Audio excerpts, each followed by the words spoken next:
at this point in my life, I had got this message of a real hope. And so I was interested in who Jesus really was, not the Jesus that had been depicted as someone I couldn't live up to, but this person that lived on the earth that actually could change me, not change my circumstance. Welcome to the Everywhere Podcast, a collection of interviews with leaders and pastors and everyday followers of Jesus who are living into the reality that Jesus changes everything, everywhere. Hey friends, thanks for checking out the podcast. Today I have the privilege of sitting down with Pastor VJ Williams of Highland Park Church of the Nazarene in Lakeland, Florida. VJ is their online ministry pastor, as well as wearing other hats around the church, I'm sure, and is also the co-host of the Leading Hope podcast with his friend and pastor, Kevin Jack, who's also been on this podcast. VJ's story is amazing, and his perspective on ministry and reaching the lost is powerful. Without further ado, here's the conversation. Well, hello there, Pastor VJ Williams. How you doing, sir? Hey man, how are you? It's good to finally get to do this.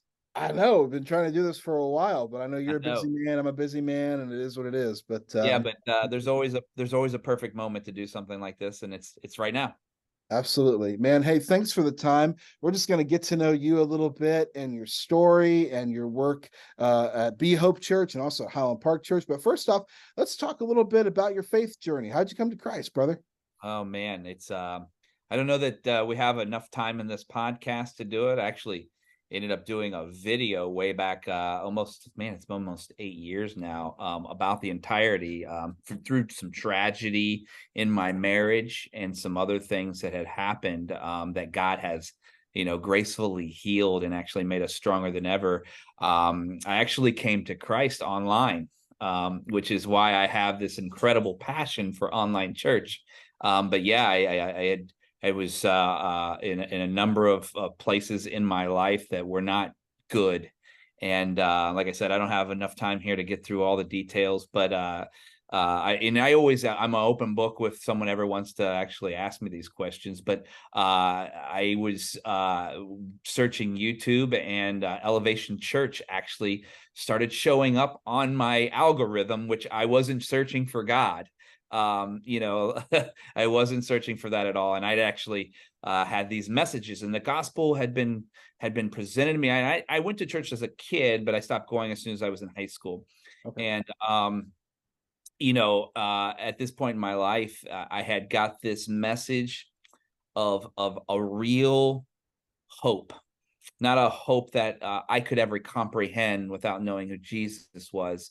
And so I was interested in who Jesus really was, not the Jesus that had been depicted as someone I couldn't live up to, but this person that lived on the earth that actually could change me, not change my circumstance.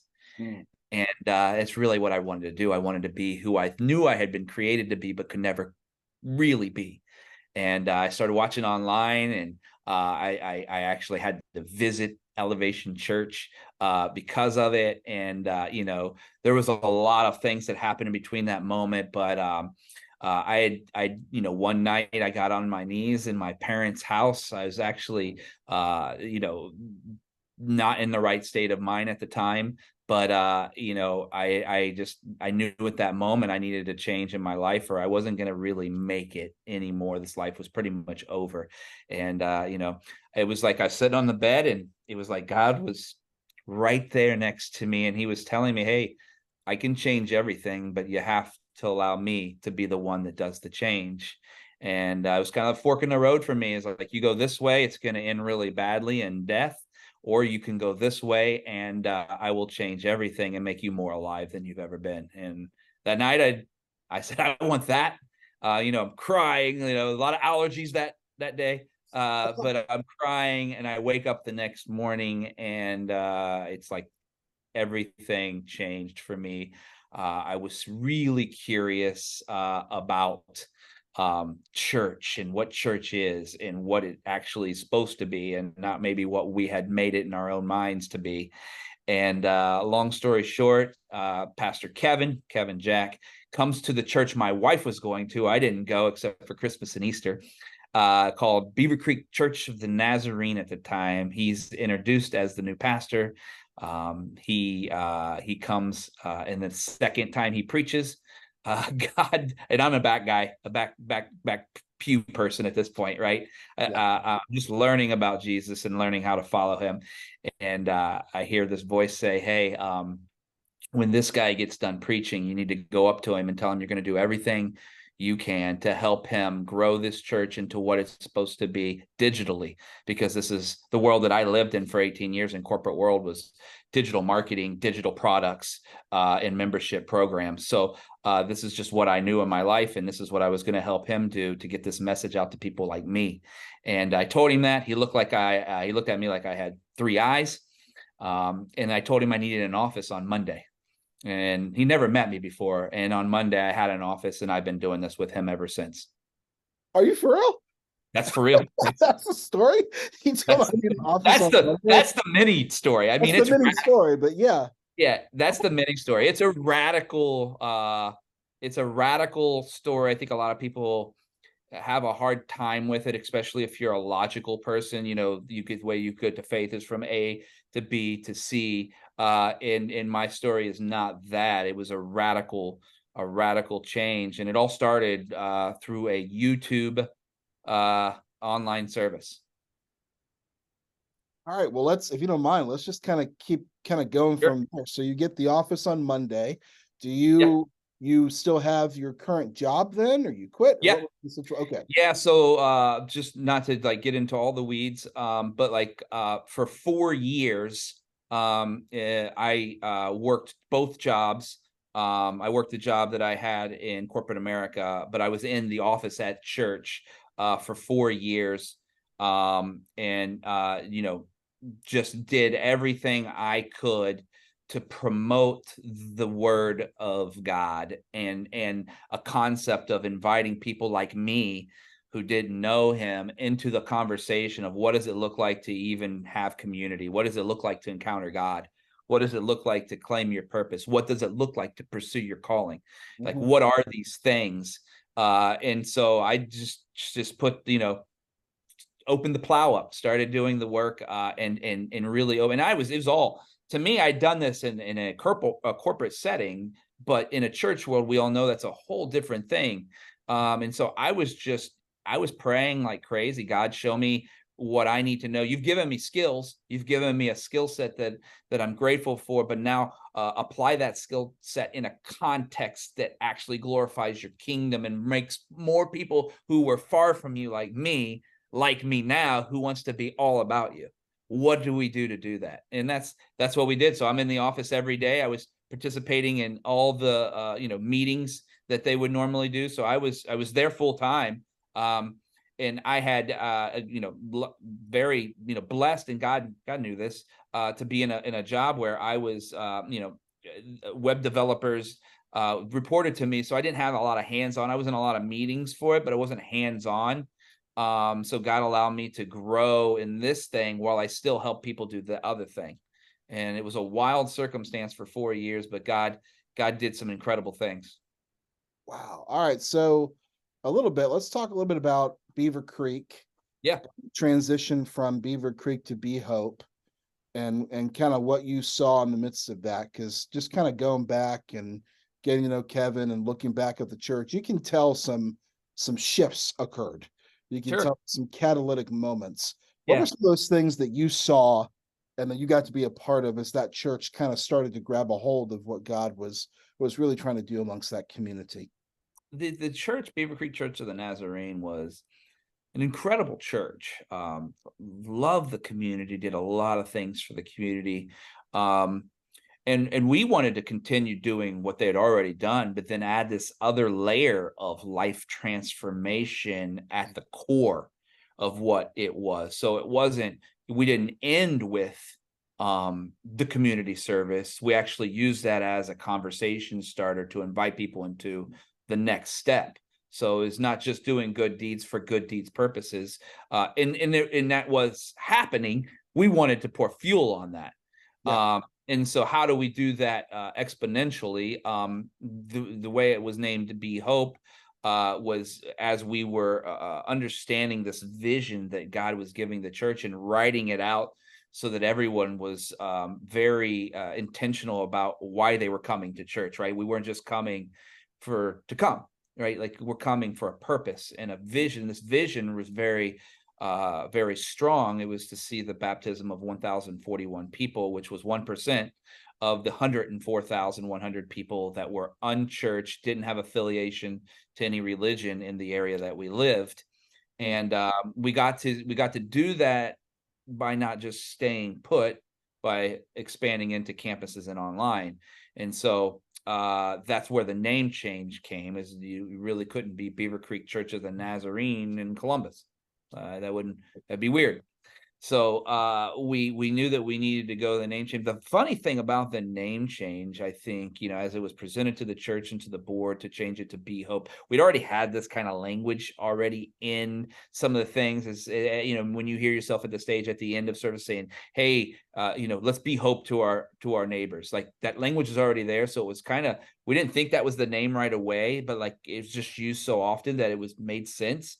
And it was unique too. The other thing too, and this is where my marketing hat comes on, was there was no Be Hope churches. There was a lot of hope churches. There was a lot of, Living Hope churches. All the, like, hope was in a lot of hope church names, but nothing Be Hope. So when you would search, I want to be hope or how to be hope, we were the #1 search result, which is always a good thing if you're trying to spread and promote your church for whatever your unique piece is. So we did that, and then online started to take off. God did some really amazing things through that name. People were searching it. One of the guys that ended up being part of my team is still part of the team there at Be Hope Church in Pakistan. Really just did some incredible things on the ground. We were able to partner with him, and they were providing incredible meals to kids that were part of the bricklayer communities that are building. They're young kids, but they didn't really know who God was. So he was presenting the gospel week in and week out. They were watching online every week. There's a whole nother church there, but they would watch our church service every week and be inspired to go out. But the way he found us was just the Google search, a YouTube search of Be Hope. How do I be hope? And then he found our church. So God has used the name change in incredible ways. Planning campuses was another way to just see God do only things God can do. It was amazing to be a part of. So grateful. Yeah. Did you see kind of the church start to shift into that life transformational focus as the online audience and participation started to grow? Or was that something that did one feed the other, or did you kind of see these things coalesce together? Yeah, I say it's always cyclical for me. Like, I mean, everything is connected to everything. And I Yeah. know that's a statement that, we all kind of get, but it's hard in the practical because we really want to see that fundamental measurement that we can go, oh, because of this, because of that, because of that. And I think that's really important. But I think it was just making sure that you continue to use the things that that you're supposed to be doing and connect them to people. And it's all about relationships. We know that. But the online fed the in-person fed the community fed online, and the online fed the in-person again. So it just went in this wheel of momentum that never really stopped.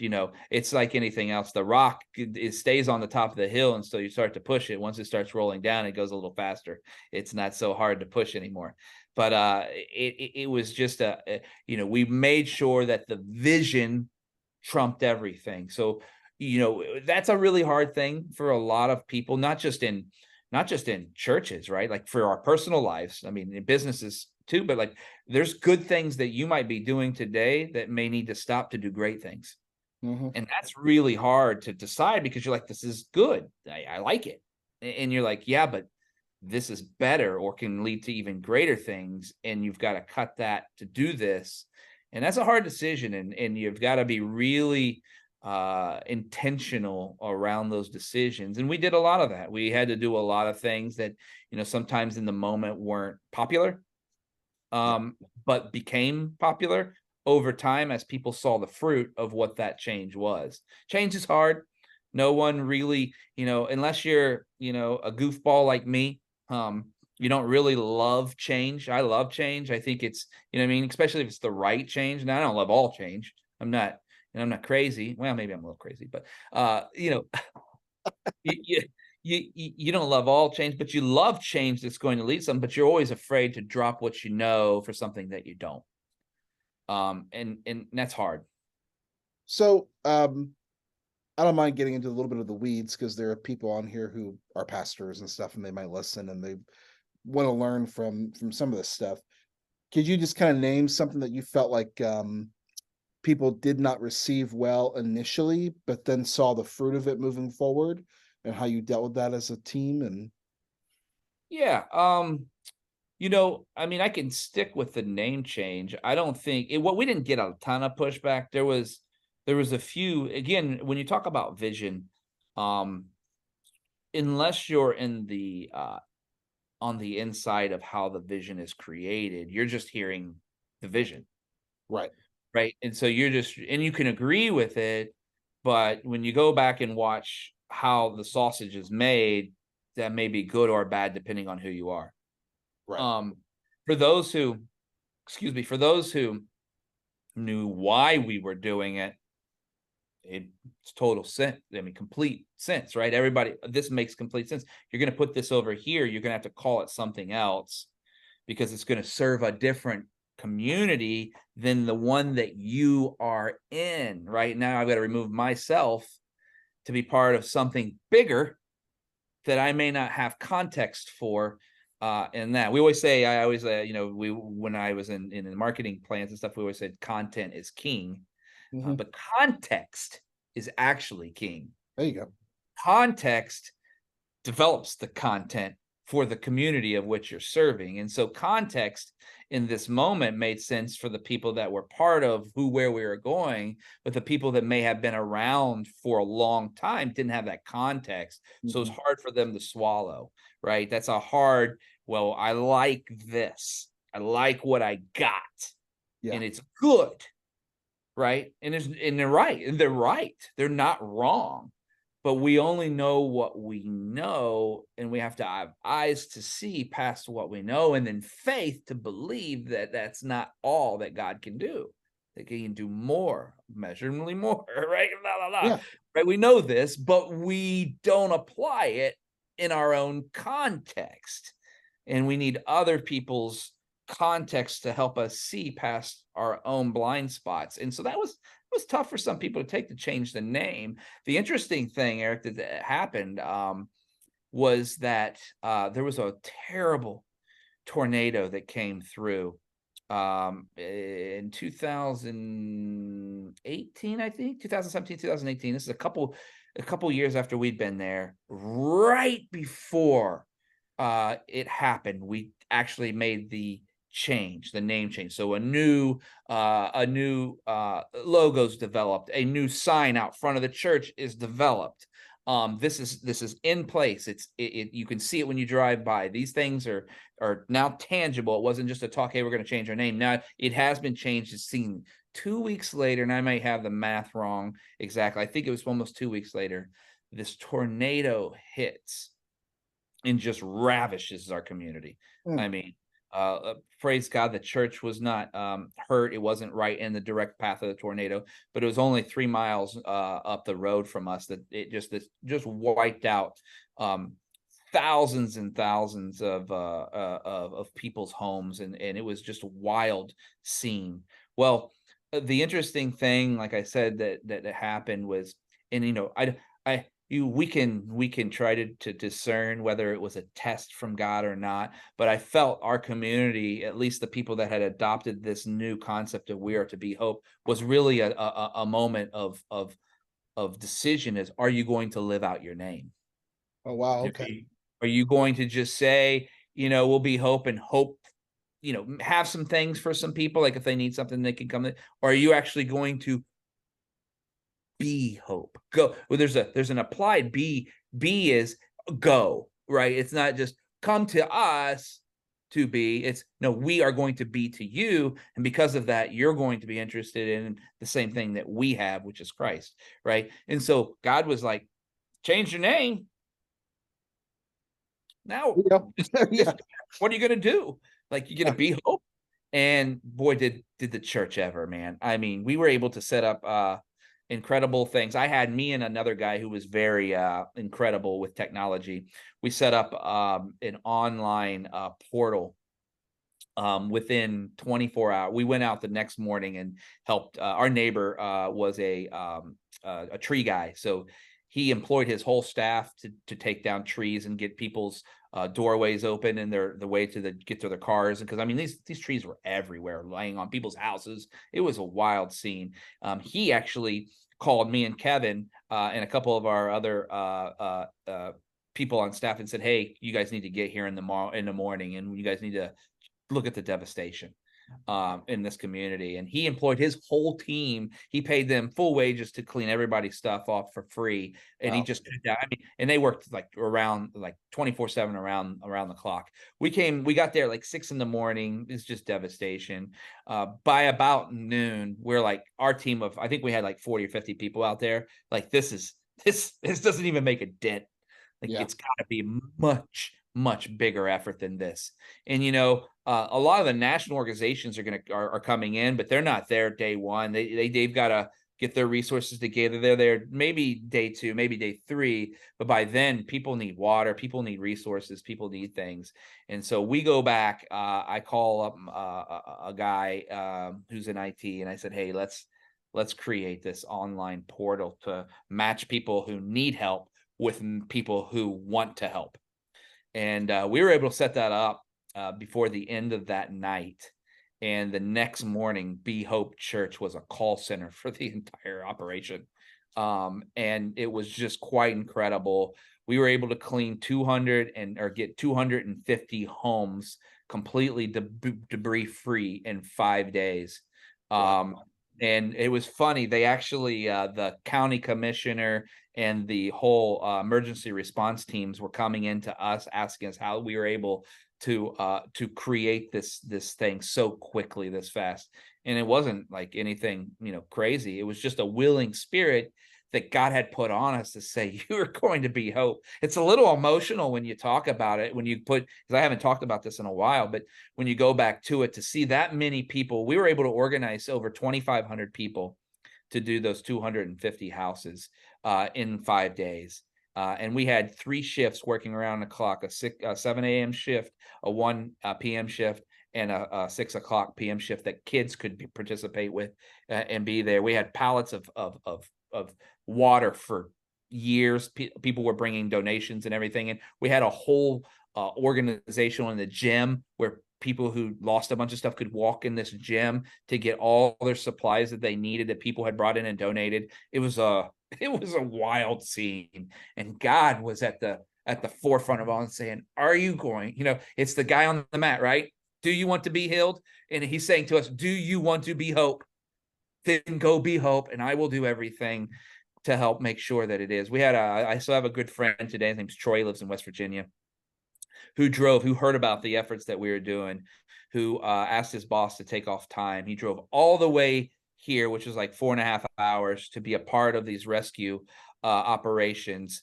And he even forgot supplies. So after he finished his first day, he drove all the way back and then drove back as soon as he got his supplies, some chainsaws and stuff to continue. He stayed the whole way through and then became part of the online team.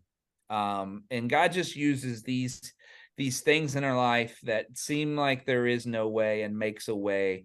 And that was when I knew that this name change was more than a name change. It was a repositioning of our heart and our spirit to do more than we had ever done before at that church. And we did.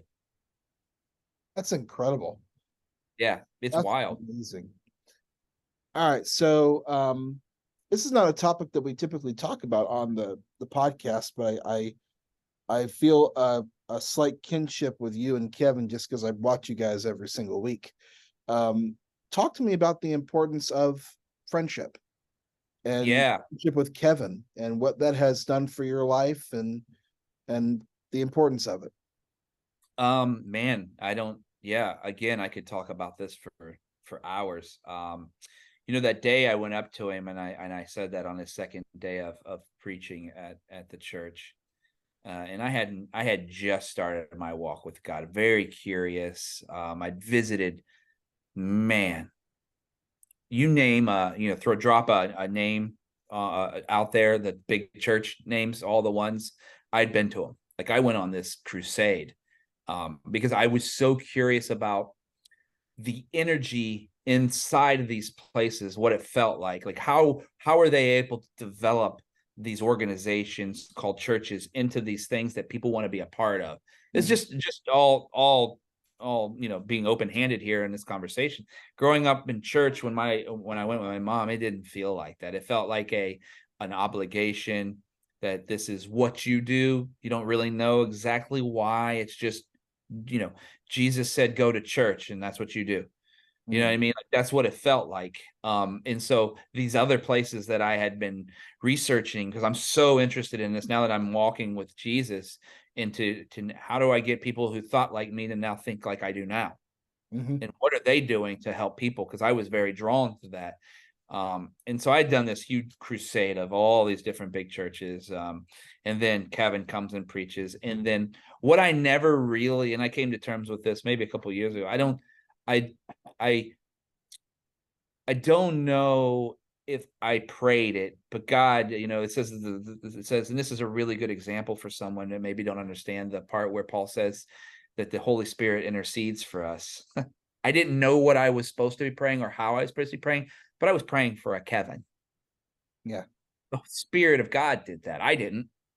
Like, God gave me a Kevin because I didn't understand the context of growing churches, being part of a church, what church is, how to do church. Kevin did. Yeah. But Kevin didn't know how to digitally do anything. I did. So the Spirit of God gave me a Kevin, and gave Kevin a VJ. And it's a wild thing to think about, but like, I didn't pray that. I didn't know that I needed it, but I certainly did.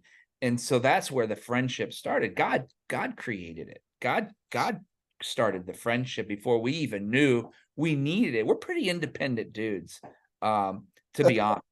You know what I mean? Like, we're pretty, like, we're almost probably too much if we're all honest, right? About it's not that we don't love people. We do. We hang around people all the time. We gather people. Like, we have lots of people here in Lakeland who are business owners and stuff, are now part of our like teams that help us decipher and discern where we need to go next based on their interactions with the public, which is super helpful. So it's not that but like, when it comes down to it, it's like, you almost have that almost strong will in your life where I'll just do it myself. I can do it. You know what I mean? Yeah. And we both have that, but what we realized, or what we didn't know, is that we needed to have each other at the time in order to do this thing that God had called us to do. And his friendship, I always say on the we people always laugh. I always say, Leading Hope, welcome. My name's VJ Williams, here with my friend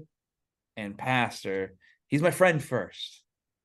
He is. And I know that may throw people off. He's like, well, he should be your pastor first. Well, he's not. He's my friend first, because I never had a friend like him. I didn't have someone to pray with. I didn't have somebody to just hang out with, right? And he was never going to be like, he never tried to pastor me. He just wanted to be my friend. Now he became my pastor, right? Over time, he just became my pastor because I was like, hey, if you're leading this church, I need to have a pastor. You know what I mean? You have to have a pastor in your life. If you don't have a pastor, if you don't have a pastor in your life, go find a pastor. You need one. I don't care who you are. If you're a pastor, you need a pastor. Like, and that's a whole nother, the podcast topic, right? You should have a pastor because you need someone there to hold you accountable, and you need someone there to guide you outside of the podcasts that you listen to. You know what I mean? And as much as we love podcasts, and we absolutely love podcasts, they're not a pastor to you. and you need that in your life. So find yourself a pastor. But he's my friend. Our friendship has, you know, it's gone, from just kind of this to, I mean, eating meals together all the time. Our families are really close. We do a lot together, but we're really focused on why we're friends. Yeah. And I think that's the most important part is we're not friends. And this could go, I mean, I could see how people say, well, then there's no downtime for you guys, but we're on mission. Like, I don't think God put us here. At least I know from my life, he didn't put me, he didn't change my life. He didn't take me from death to life for me to just casually live this life. Like, I'm on mission to find VJs out there all over the world that don't think this life or a breath in their lungs is worth breathing, that they just are, despair has set in, and it is what it is, right? Yep. And my job is to help them find uh, a God that will take them places they never could imagine they could go. And when we're on mission together, man, we have some of the best celebrations of anyone. We like to have a lot of fun, and you can tell that through the podcast probably. But we also challenge each other very, very much so.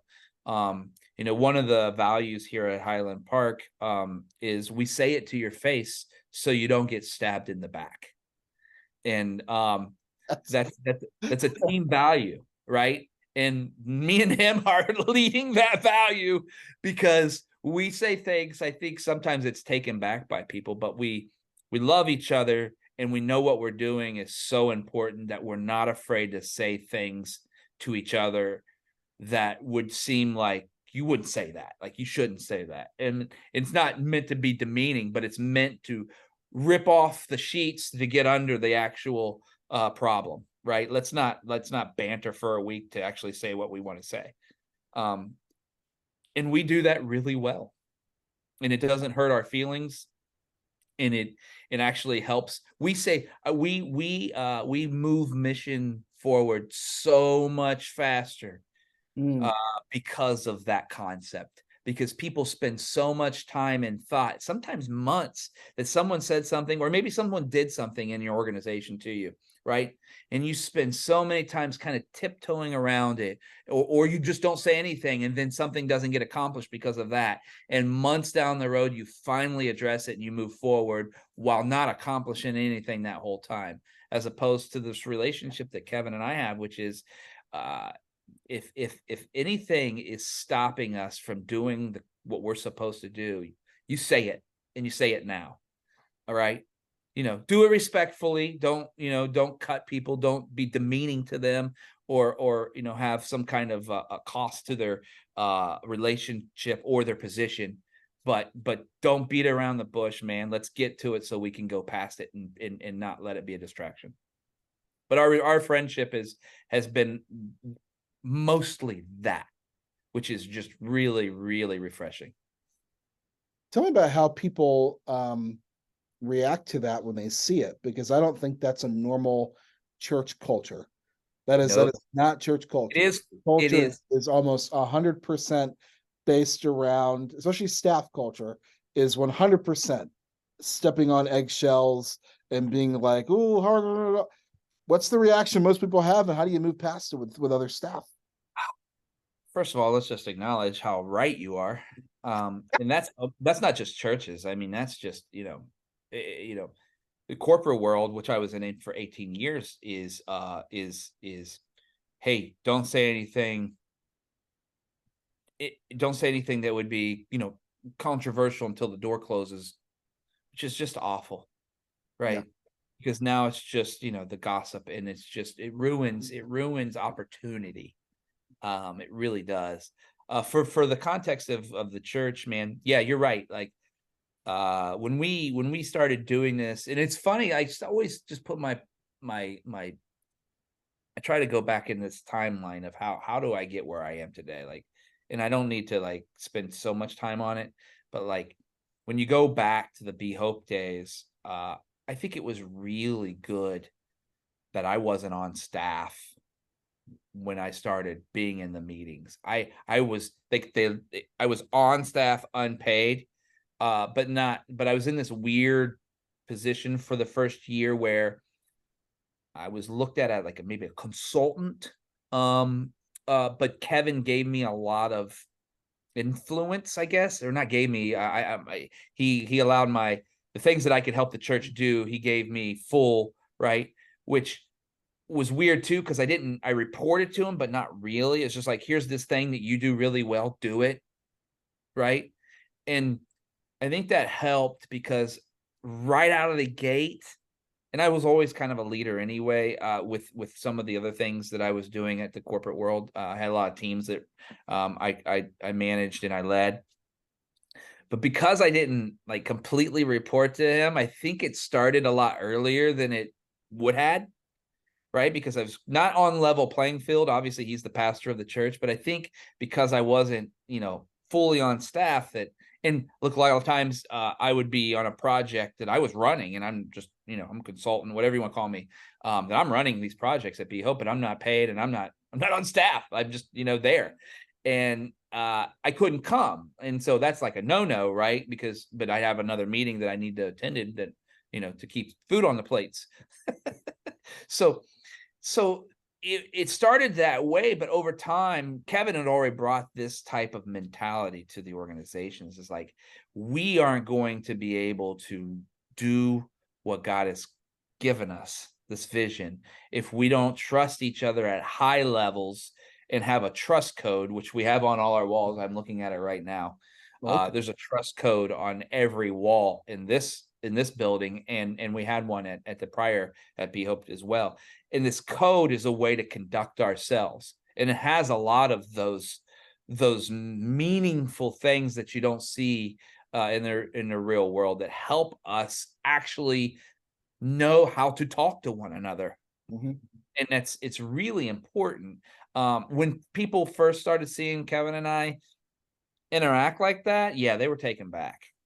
They're like, and for a while there, like, when the lead pastor says, most of the people, not, and I haven't been in a lot of church contexts, you might be able to answer this better than I have, but most people are like, yeah, okay, let's do that. You know what I mean? And to me, we had this vision statement, and my thing is if the lead pastor said it, and any part of his statement, maybe 90% of what he said filtered through the vision matches the vision, right? This will help us accomplish the vision. And maybe that 10%, I'm going to question it.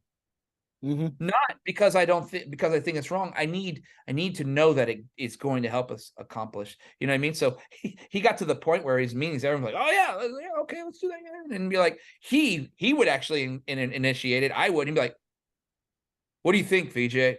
I know you're going to question something. So there was that understanding that, hey, we all need to have this accountability piece to whoever we report to. And we've done a lot of podcasts on that too, right? Like, if your boss fails, you fail. Like that's, that the goal isn't to get the person who you report to in trouble. The goal is to make sure they succeed, because when they succeed, you succeed. Yes. And it's both ways. And so at the end of the day, actually, I think that's today's episode, actually, as we speak, is this piece where I never question Kevin. I'll never question his character. Like that's not what I'm doing. I'm questioning, is this initiative that we're putting forward as a team going to accomplish the vision that God give us?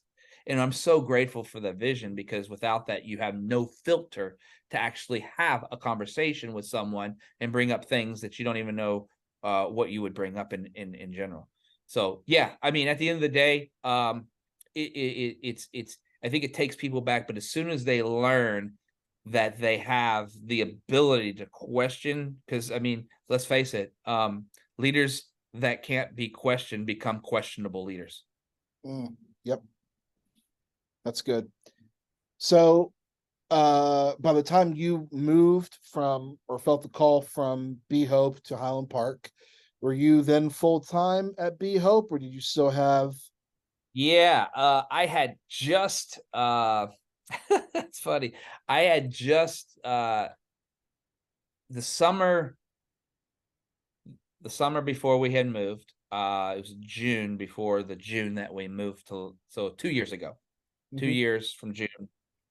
Um, I gave my in court in the position I was in, at the director level, it was more than a 2-week thing because I had lots of we just got bought out, so I was leading a whole branding change. We were half the company was going with Chase. The other part of the company was going to be its own constituent. And we were going through a whole brand change. I was part of that. I had other projects, other people. Some people were going this way on my team. Some people were coming with this team. And I had to help offload and onboard all at the same time. I was leading all that stuff. So I wasn't like, hey, I'm out in 2 weeks. Yeah. I really wanted, and I love the company. Like I love being there. I love my job, which is really rare. Like because I had been following Jesus for these 4.5 years, I had really learned how to lead people Mhm. way differently than I did before. Everything else was all, got to get it done. That's the way it is. No room for error. Make sure, you know what I mean? That's how I led. I was very, and this new way of leading was still, you've got to do that, but in a way that I partnered with these individuals. And it was way more than, what I found is when I partnered with them about their life outside of the office, that the life inside the office really got great. Yeah. And so, man, I learned so much of that, but I knew I had a call in my life. So I had to give this up to pursue the thing that I knew I was supposed to be doing, which is going back to what we were talking about, the good things for great things. And I gave a notice. Well, it ended up, that notice was like, can you give us 6 months? Oh my. which was really hard, but we did it. But I started at Be Hope. They started paying me, I think, in around that time early. And that's when I first started getting a paycheck. So I did that till the end of the year. And then, excuse me, January, here I am, you know, online pastor of Be Hope Church.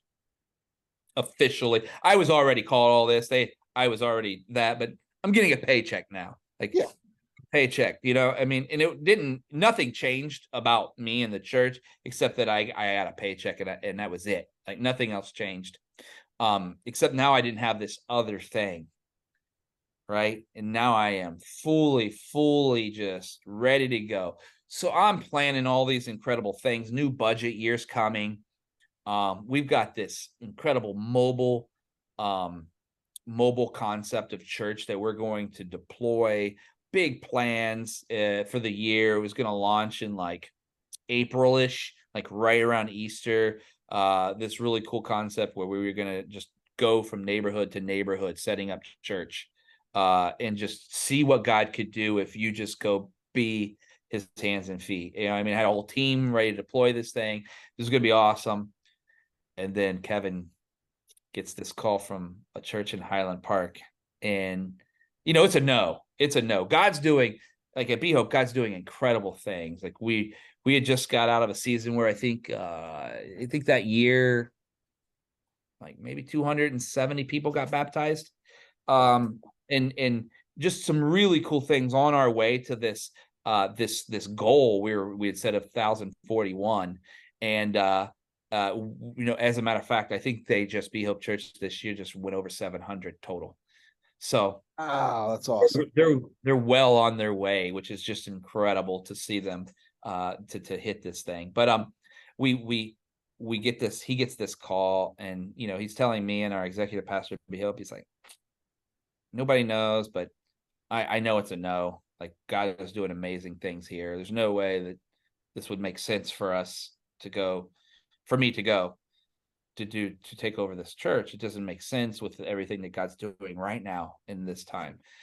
Well, he thought about it a little more, and I think out of respect for the pastor here who was part of this transition, and the man, he'd been coming to Highland Park to preach every year for a couple of years. So I think out of respect, he's like called him back and said, hey, I'll go through the process if that's what you want to do. And they're like, yes, we want you to go through the process. I think it was him and a couple other pastors who were being considered for the role here. And He's like, I'll do that if it's respectful to you, or if you just, because, but I'm telling you now that I'm probably a no.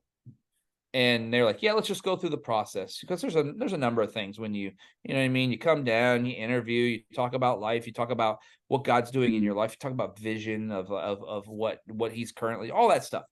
And so he goes through the process and he comes back, and his 99.9% no is now like a 89.9. Well, I don't know, but I'm pretty sure I'm not going. Well, there was a lot of things, and he may have told you this. I know that you guys were able to have this conversation a little bit. Long story short, God, he had that moment where he told God, I don't want to go. And God told him that you need to go, and I'll be with you. And he calls me in the airport, and he's got allergies. And he tells me, and I had already we'd already been talking. We did pros and cons. We did this list. His wife Bethany was part of that. My wife was part of that. It's just us, and the executive pastor too. And I'm never going to, someone like that who he could lead anywhere. Kevin's an incredible leader. I'm not going to tell him what to do, and I don't think you need to do that. But I know that all these things. Hey, thanks, man. He just came in. Did he? Should have got him on here. He decides to ask me every morning for, like, I don't know, maybe 4 weeks. He comes over on Fridays. We don't come to the office. So he would stop over at my house, in my office at my house, and say, what should I do? And I would tell him the same thing. Whatever God says. If you don't do that, I'm going to hurt you. Like, because that is the most important thing, right? And he's mentioned that a few times. He had so many people telling him what to do. Oh man, there's no way you should go. You have to stay. And then other people were saying, oh man, this is a great opportunity. You need to go. And I just never got to that situation. I had told him at the time, I said, here's what you need to do. I go, you need to feverishly, right, fervently pray and ask God for discernment on this. And when you hear from him, I'm going to give you a hug and say, I'll do whatever you want me to do. And that was it. And I would tell him the same thing every time. And I think he was just blown away by that. And that's what God was telling me to say too. It wasn't just a VJ thing. I had internal things. I was fighting myself. Like, if he decides to go, am I supposed to go? If he decides to stay, is that good too? Like, is that, you know what I mean? I'm fighting these things in my head, these own thoughts. But at the end of the day, God was very clear with me that the call that he had placed on my life was to continue to help Kevin do what he is uniquely gifted to do, and for me to partner with him with the things that I have gifting on my life to do, and continue doing that wherever it is. If it's on Mars next week, that's what we're supposed to do, right? Now, and we've had these conversations, me and him, before. Is that forever? I don't know. There may be a day that God calls me to something else, and I need to be ready and obedient for that. But in this season, that was it. So he calls me, and he gets, he tells me, he goes, we're going to Lakeland. And I'm like, that's fantastic. It's amazing. He goes, no, we're going to Lakeland. And so, yep, that's where I told my wife. I said, hey, we're moving to Florida. And in June, he came in a few months early before me. I wanted to let my kids finish school in Ohio, because my kids are significantly older. They're in high school. Yeah. And so in June we moved, and now just June 10th, it was 1 year. So we've been here a year now. That's incredible. And tell me a little bit about what you've then seen at Highland Park, what your experience has been so far. I mean, they're a very influential church. I grew up in Lakeland my whole life. I was a pastor, an associate pastor and youth pastor at Lake Gibson Church, which is about 25 minutes up the road from you guys. Yeah. But in and out of Highland Park when I was growing up and stuff. And tell me a little bit about your work there now, how it's been. Oh man, it has been. You take what you had. I know. Remember, Kevin's been in ministry for quite some time. I had not. Be Hope was my only experience or reference point of what church uh, organizational structure, opportunity, life Hmm. looks like. Everything else that I know is from the corporate world. So when I came here, it was like, oh, this is not this is not like Be Hope. It's good, like Be Hope was. It's just different. It's everything is different, and you think it's church. It should be, but it's context. Yes. Right? It's Yes. context, the weather pattern's different here. The people's purpose for being here in Florida is different than Ohio. You know what I mean? Everything is different. And you're like, well, it's still church. Yeah. But how you meet this community is never the same as how you meet the needs of the community of which you came. And the turning point for me, man, it wasn't very long in. It was very interesting. Incredible things have happened, and it's been expedited here. The things that we had to do, Be Hope, to get to where Be Hope is today, we have been able to do here. It seems like a whirlwind how fast. Nice. And during it, it's painful. Like this isn't going well. It feels like it's not. But then you look back a year later and you're like, wow, look at what has happened in only a year. Yeah. What God can do in a year. Like, you know what I mean? It's quite incredible. But the interesting point for me, and this is very testimonial piece, and I think this is where I think God just does the convicting on everybody. And if you're not being convicted, I would urge you to ask God to convict you. Right? Is Kevin, we have this thing at staff prayer every 2 p.m. on Thursdays. All the staff comes together in our sanctuary and we pray. We walk to every seat. We walk the stage. We walk the entire sanctuary or worship center, and we pray for a half hour. There's usually a word given, and then we pray. Well, this particular day, this is only a few months in. I think maybe 2 or 3 months in. Kevin just sets us down, and we're like, the old crisscross applesauce. Everybody's sitting around on the floor, up front by the stage, big circle, tons of people. I think our staff, it's like 50 people, and so we're all sitting down, and it was just confession time. It wasn't a prayer. It wasn't a. It was just like, hey, what are you doing that needs to change? Like, you know what I mean? And there was some good ones in through there, some surface stuff, you know what I mean? Like, people didn't, and it got to me, and I'm like, oh, and God was like, confess it. You know what you're supposed to confess. And so it's just one of those confessions for me is like, uh, God, I'm sorry. And I'm asking for your forgiveness that I think I know what your next move is. Mm. I'm trying to play you in the context, and it's all good. Like I wasn't doing it for me, but I was praying and asking God. I was like, my sin here is that I am thinking you're going to do everything here like you did Be Hope, and I already know what you're going to do. So I'm just kind of setting up here, going, oh, God's going to do this, God's going to do that, and this is how He's going to do it.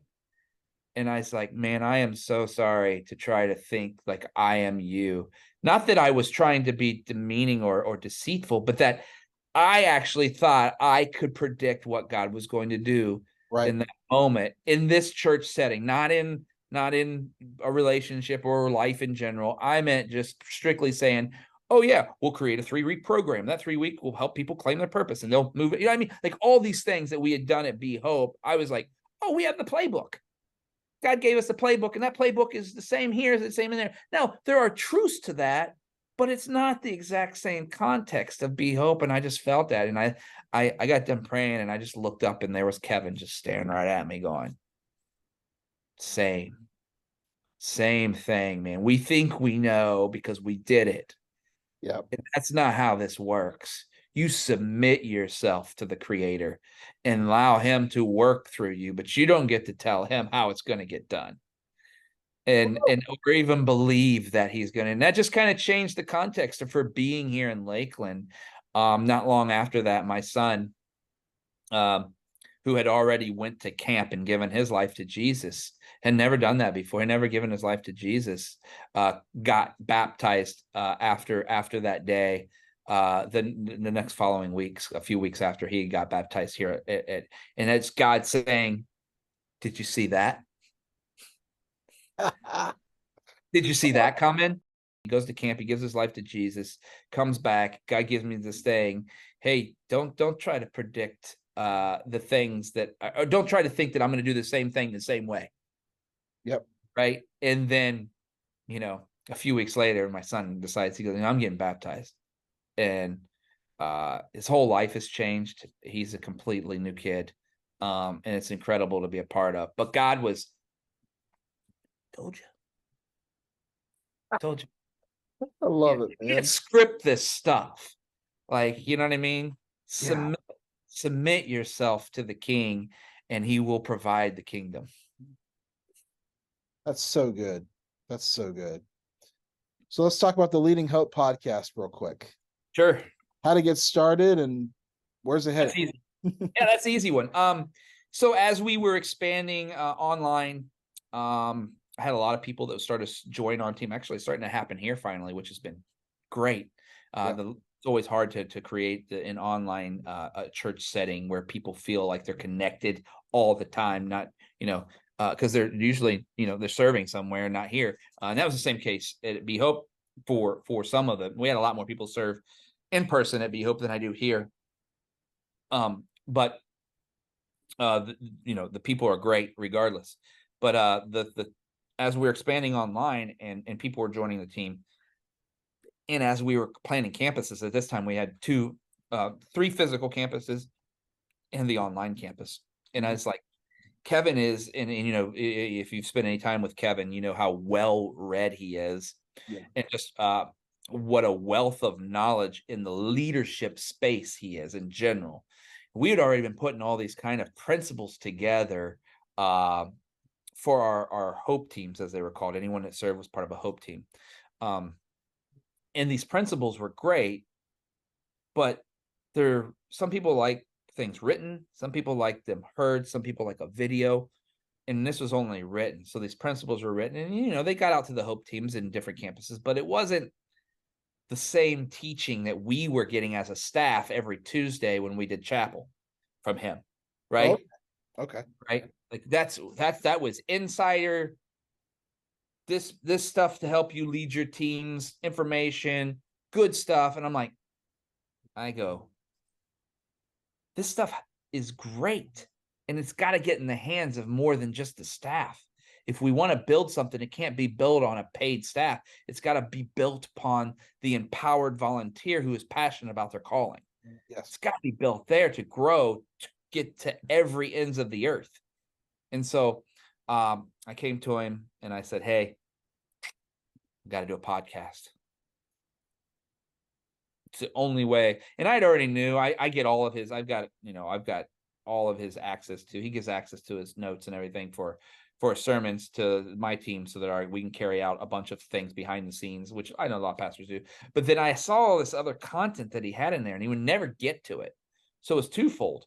I was like, this will serve this purpose. I can get all this stuff that you give us a download to our staff of how to lead into a podcast 20-minute format and give it to every campus, let them watch it every week, anyone online, and help any business leaders. That was just a secondhand purpose, was like any business leaders that are trying to lead, they can learn how to lead more like Jesus led, right? And help them actually in their marriages, in their parenting, in their context of leading teams, and then also the biggest reason was for our volunteer teams could get this 20-minute deposit every week from Pastor Kevin that he would normally just be giving to the staff. And he had the content anyway because he couldn't fit it into the sermon because he would preach for an hour and a half. Right. And that's how it started. So I just told him, and I explained it just like that. And he's like, you're right, we got to do it. And so 186 episodes as of today, in almost like 3 years, we've had one every week on a Wednesday. So that's how it came about. Now it's grown into so much more than that. as time has gone on, it's a lot of church like leaders listen to it. A lot of business leaders listen to it. Hmm. And now more and more people from Highland Park, because we don't really advertise it. Like there's an Instagram page and there's the YouTube page. There's a website, but we don't really, it's just word of mouth. Like, we have guys that are on our tech teams. They share it with all their buddies who run IT firms and stuff like that. Oh, And wow. they're all listening. So like it's really helped people way past what we thought it would be. It was a game changer for me when I started listening. I think the the wealth of knowledge, the interaction between you two, and just the quick bite help it's been awesome. So for those that are listening, Leading Hope podcast. It is incredible. Every Thanks, Wednesday. Eric. It's just the best. It's a fun time to do. It's been difficult in seasons to continue, especially with different initiatives that you're doing at the church and time things that are big time sucks, to keep doing it. But I'm pretty tenacious person. So I ride that wave pretty hard, and I'm like, hey, if it just helps one more person get better, it's worth it. And here's the thing, we have gotten so much better because of it ourselves. Like Right. we always tell people, like we're not experts in any of this stuff. Like we're just not. But by us doing, it's like anything else. What's the best way to tell someone, right? Is to teach it, right? If you teach it, you can learn it. And that's just exactly what we've been able to do. But man, I thank you for your time, brother. I really Yeah, do. man. Thank you for this. Is there any last thing you'd like to say to anybody listening?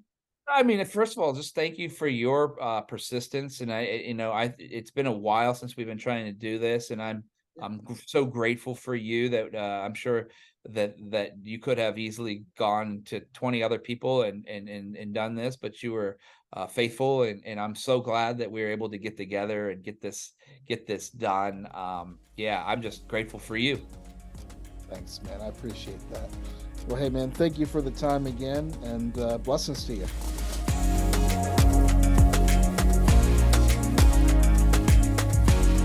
Thanks for checking out this podcast. I hope this interview was a blessing to you. Like, share, subscribe, and get the word out, and let's indeed follow Jesus everywhere.